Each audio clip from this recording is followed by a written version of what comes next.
Olá e bem-vindos a mais uma conversa. Hoje vamos mergulhar num tema que, para a maioria das pessoas, é invisível, mas que decide se um edifício é um espaço funcional e seguro ou, bem, uma fonte interminável de problemas. Falo dos projetos de especialidades e, mais importante, de como fazer com que todos eles trabalhem em conjunto. Olá, é um tema fascinante e, sabes, eu costumo usar uma analogia para explicar isto a quem não é da área. Uma analogia? Gosto disso. Um edifício é como uma orquestra. Temos, por exemplo, os violinos, que podem ser a estrutura, os sopros, a ventilação, a percussão, a parte elétrica. Cada um é uma especialidade. Se cada músico tocar a sua partitura sem ouvir os outros, o que temos não é música, pois não, é só barulho. O nosso trabalho, no fundo, é garantir que todos tocam a mesma sinfonia. Gosto dessa analogia da orquestra, mas leva-me a uma pergunta imediata. Numa orquestra há um maestro, uma figura clara que todos seguem. Numa obra parece que toda a gente quer ser o maestro. O cliente, o arquiteto, os vários engenheiros, o empreiteiro. Como é que se gera essa dinâmica para que não seja, como disseste, apenas ruído? Essa é a pergunta de 1 milhão de euros. E toca exatamente no centro do problema. A solução está numa palavra que pode parecer, assim, um bocado técnica, mas que na prática é muito simples. Compatibilização. Compatibilização. Sim. E não é algo que acontece no fim, atenção. Não é pegarem 10 projetos feitos em separado e tentar encaixá-los à força.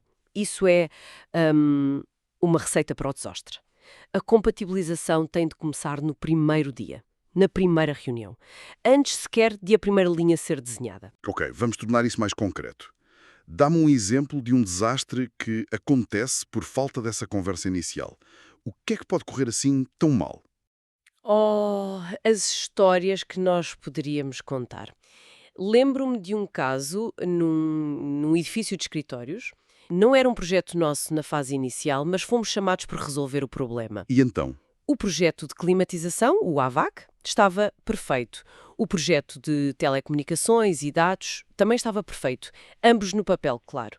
O problema, ambos previam usar exatamente o mesmo espaço no teto falso para passar as suas condutas e calhas. E ninguém deu por isso. Ninguém.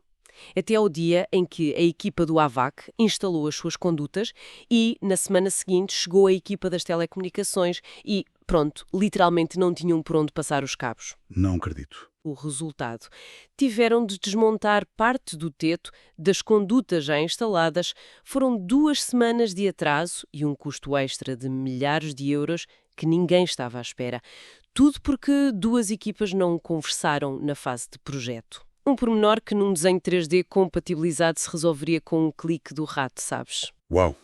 Um erro de centímetros no papel transforma-se em milhares de euros e semanas de atraso na obra. Imagino que a segurança seja outra área onde estes conflitos podem ter consequências ainda mais graves. Sem dúvida. Aí já não falamos de dinheiro ou tempo, falamos de vidas.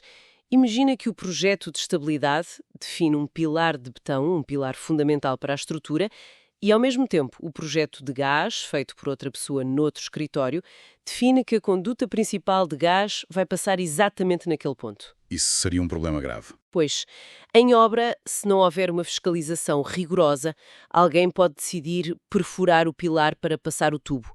Comprometer a estrutura de um edifício por causa de uma conduta de gás é algo que não pode acontecer, em circunstância alguma.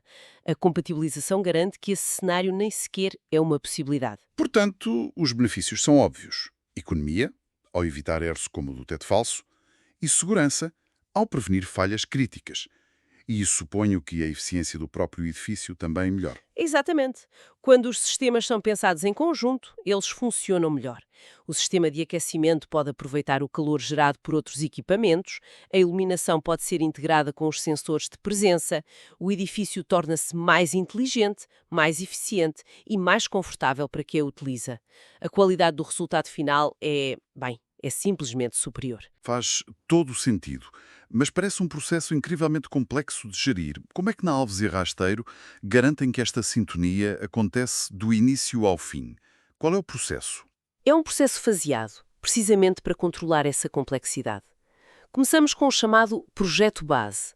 Aqui é a fase conceptual. É como o primeiro esboço de um quadro, se quiseres. Ok. Definimos as linhas gerais, onde vão ficar as áreas técnicas, o traçado principal das redes, onde vão estar os elementos estruturais mais importantes. Basicamente, verificamos se a visão do arquiteto e do cliente é tecnicamente viável. Portanto, no projeto base, decide-se que a cozinha fica num determinado sítio e que vai precisar de água, gás e eletricidade, mas ainda sem pormenores. Precisamente, esses pormenores vêm na fase seguinte, que é o projeto de execução.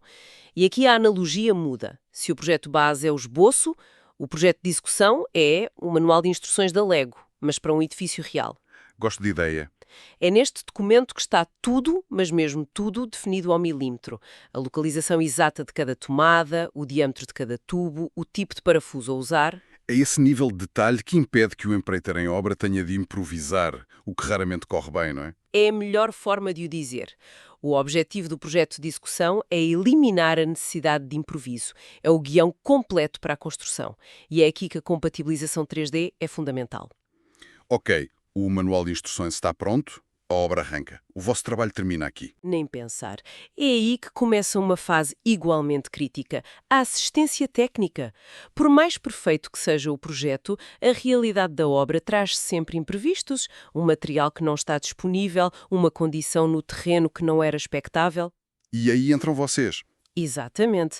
A nossa função é dar apoio contínuo à equipa de construção, esclarecer dúvidas e encontrar soluções que sejam coerentes com o projeto original. Lembro-me de um caso em que um construtor nos ligou porque um fornecedor tinha entregue um modelo de bomba d'água, ligeiramente diferente, uma coisa pequena, mas que tinha implicações na ligação elétrica e no espaço. E o que fizeram? Em poucas horas, redesenhámos essa pequena secção e enviámos as novas instruções. Sem esse apoio, a obra podia ter parado ou, pior, ter sido feita uma adaptação insegura. E para além desse apoio, vocês estão fisicamente na obra, certo? Através da coordenação e fiscalização? Sim, essa é a garantia final. É a nossa presença no terreno a verificar se os materiais são os corretos, se os procedimentos de segurança estão a ser cumpridos e se a construção está a seguir fielmente o manual de instruções. É garantir que a orquestra está a seguir a partitura. Exatamente. E o maestro? Falamos da complexidade da orquestra. Que instrumentos é que costumam tocar nesta sinfonia? Quais são as especialidades mais comuns que têm de ser coordenadas? Bem, a lista é longa, mas podemos agrupá-las. Primeiro, temos o que dá forma e suporta o edifício, o projeto de estabilidade, que é o esqueleto, e os arranjos exteriores e paisagismo, que é a pele e o espaço à volta. Depois, pensamos no bem-estar das pessoas lá dentro. Aí entra o estudo de comportamento térmico, para garantir o conforto, o projeto acústico, para o ruído, e, claro, o plano de acessibilidades, para que o edifício seja para todos. E depois vêm as redes, as artérias e veias do edifício, suponho. Exatamente. As redes prediais de água, esgotos e águas pluviais, a energia elétrica, a instalação de gás, as telecomunicações, todos estes sistemas vitais têm de partilhar espaços muito pequenos dentro de paredes e tetos, de forma segura. E cada um deles é um mundo em si mesmo. De todas estas áreas, sei que há uma que é particularmente crítica e na qual Alves e Rasteiro têm uma experiência muito vasta: a segurança contra incêndio em edifícios. Sim, essa é uma especialidade que está, por natureza, acima de todas as outras em termos de prioridade. É a que lida diretamente com a proteção da vida humana. E onde a compatibilização deve ser levada ao extremo? Ao extremo. Uma porta corta-fogo, por exemplo, tem de estar perfeitamente coordenada com o sistema de detecção de incêndios, com o controle de fumo, com os caminhos de evacuação. Nada pode falhar. A área não acaba com o projeto de instalação de extintores e detectores de fumo. Pois não. Ouvi falar muito das medidas de autoproteção. O que são exatamente? As medidas de autoproteção são o software de segurança do edifício, enquanto os extintores são o hardware. Gosto dessa distinção. É o plano de segurança do edifício em funcionamento, um documento vivo que define tudo, os procedimentos de prevenção, como se organiza uma equipa de emergência interna, quais os percursos de evacuação e, crucialmente, como se treinam as pessoas que usam o edifício. Portanto, é um manual que diz à recepcionista de um hotel ou ao chefe de turno de uma fábrica o que fazer exatamente no momento em que o alarme de incêndio toca. É isso mesmo. É o que transforma um conjunto de equipamentos num sistema de segurança eficaz. E a experiência é que é fundamental. Nós já implementámos estas medidas em mais de 2.500 edifícios.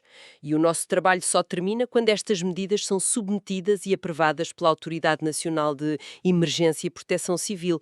Isso dá ao cliente a garantia absoluta de que está a cumprir a lei e, mais importante, que tem um plano robusto para proteger as pessoas e o património. Depois de todo este processo, a compatibilização, os projetos, o acompanhamento, eh, o que é que a pessoa ou a empresa que vos contrata realmente sente no final? Qual é o benefício mais palpável? Acho que há dois níveis de resposta. O primeiro é o prático e imediato. Ter um único ponto de contacto. Evita a dor de cabeça de ter de gerir 10 engenheiros diferentes. Que muitas vezes não comunicam entre si. Lá está. Centralizar a coordenação poupa tempo, evita conflitos e garante uma solução integrada. E, claro, garante a conformidade legal, o que evita coimas ou problemas com licenciamentos. Isso é o lado pragmático. Mas e o lado mais humano? O lado mais humano, e para mim o mais importante, é a tranquilidade. Para um gestor, um diretor de hotel ou administrador de um condomínio, a segurança das pessoas é uma responsabilidade enorme. Saber que essa responsabilidade está a ser gerida por profissionais experientes que pensaram em tudo, isso liberta-os para se focarem no seu negócio. É a confiança de que o espaço está em boas mãos. No fundo, é a certeza de que, por trás das paredes e por cima dos tetos, a tal orquestra invisível está a tocar uma sinfonia perfeita, mesmo que ninguém a ouça. É a melhor definição. O nosso objetivo é que o utilizador final nunca tenha de pensar em nós. Se a temperatura está agradável, se a internet funciona bem, se se sente seguro, se tudo simplesmente funciona, então fizemos bem o nosso trabalho. A melhor engenharia é a que não se nota. Para resumir esta nossa conversa, fica claro que projetos de especialidades bem coordenados são a diferença fundamental entre um edifício seguro e eficiente e o que seria, no fundo, uma coleção de sistemas caros que não funcionam bem em conjunto. Exatamente. A harmonia não acontece por acaso. Tem de ser projetada desde o primeiro momento. E na Alves e Rasteio é isso que fazemos. Acompanhamos todas as fases do projeto, garantindo segurança, eficiência e conformidade legal em todas as especialidades. Para quem quiser saber mais sobre estas especialidades ou tiver alguma questão sobre um projeto, pode encontrar toda a informação e os nossos contactos no nosso site em www.sce.pt. Muito obrigado por esta conversa tão esclarecedora e obrigado a todos por nos ouvirem.